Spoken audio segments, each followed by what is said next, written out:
Hi and welcome to your BMW iX1 xDrive 30 M Sport.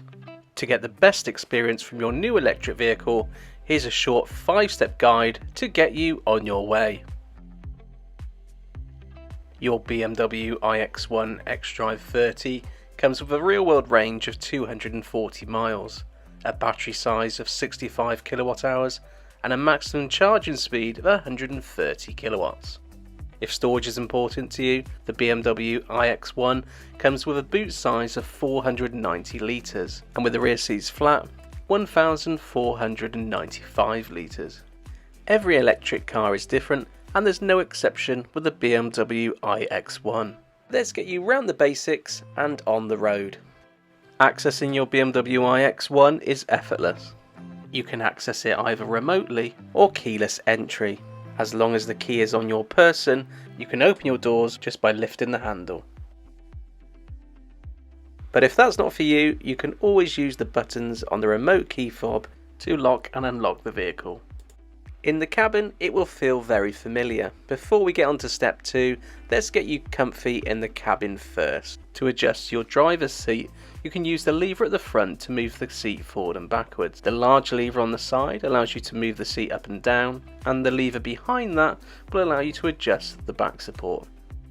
Once you've reached your desired position in the seat, you can adjust your steering wheel. This can be done using the lever underneath the steering column, and you can move the steering wheel freely up, down, towards you or further away. To get the right temperature in the cabin, you can use the climate function here, which will give you full control on the screen to change your temperature. You can change here your heated seat settings, your fan speed, and direction of airflow inside the cabin. There are separate buttons underneath the screen to control your heated front and rear windscreen. Next, let's have a look at the controls behind the steering wheel. Before we talk about the left and right stalk, let's head to the right of the steering wheel where you can find both your headlight and your fog light. On your stalk on the left, you have your controls for your main beam and your left and right indicator. Also on the left hand side, you have a boost lever. Pulling this lever allows you to have 10 seconds of additional acceleration from the battery. On your stalk on the right, you will have controls for your front and rear windscreen wipers. Next, let's head over to your driver's display. To the left of centre is your speedo, which in this case is 0 miles per hour. To the right is your gear choice, which in this case is D for drive. On the bottom left is your percentage state of charge, which in this case is 99%. And the bottom right is your estimated remaining range, which in this case is 219 miles. Now you're familiar with the cabin, let's get you on to step 2. Let's show you how to start your BMW iX1 and get you on the road. Once you step inside, your vehicle will come to life.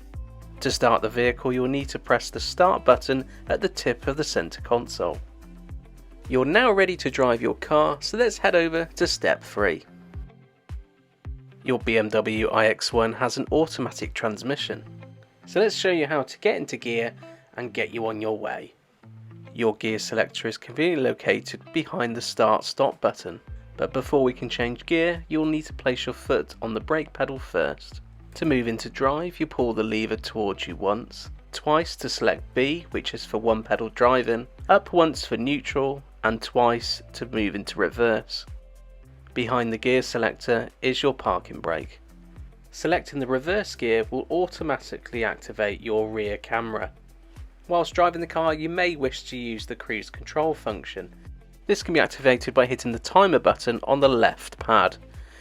Press set to set it and use the plus and minus to adjust your speed. On the right hand side are your media controls. So let's have a look at step 4.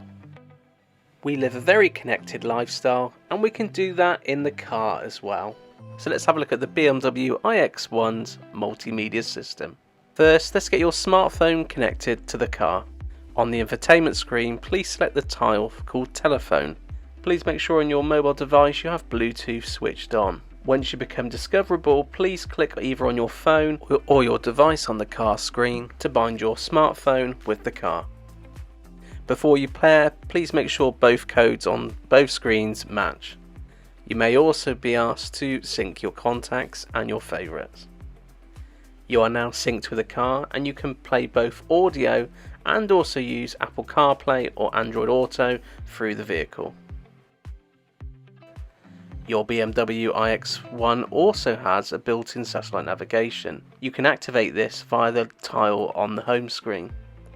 To use the satellite navigation, you can use the search box in the top left corner and enter your desired destination. On the right hand side it will begin to pre-fill.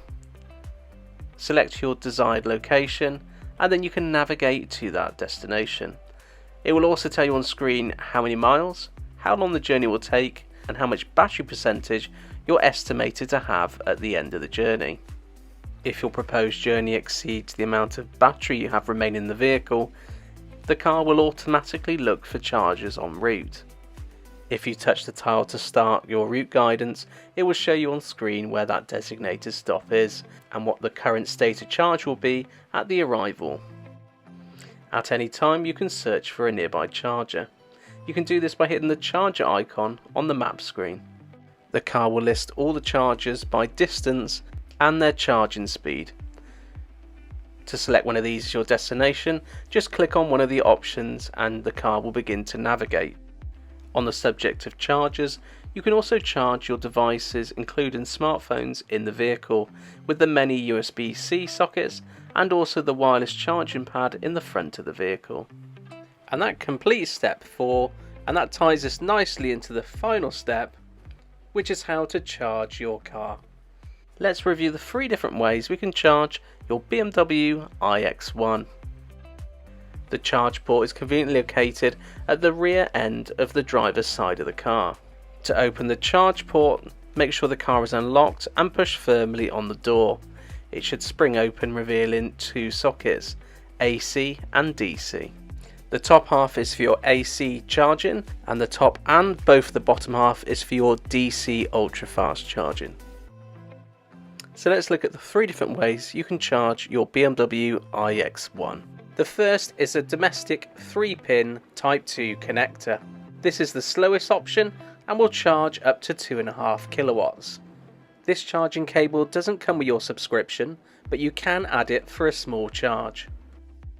The more conventional way is a fast charge, using a Type 2 to Type 2 connector, which will charge up to 7 kilowatts on your BMW iX1. This cable comes as standard with your subscription. Your third and final option is a rapid DC charger. This uses a much larger connector than the 2 previously discussed. DC rapid chargers can normally be found alongside A and B roads and motorway services. Once your vehicle is plugged into an AC or DC charger, you can monitor the charge inside the car. On the left hand side is your current percentage, which in this case is 3%. Above that is your charge target, which is 100%, and the estimated time of full charge. Underneath that is your current speed of charging, which in this case is 34 kilowatts. If you're AC charging, simply lock and unlock the vehicle and the charging cable will release. If you're DC rapid ultra fast charging, make sure you hit stop on the charger first. Then you will be able to unplug the charger cable from the car. You are now set to go and you should have everything in your toolkit to drive your electric car.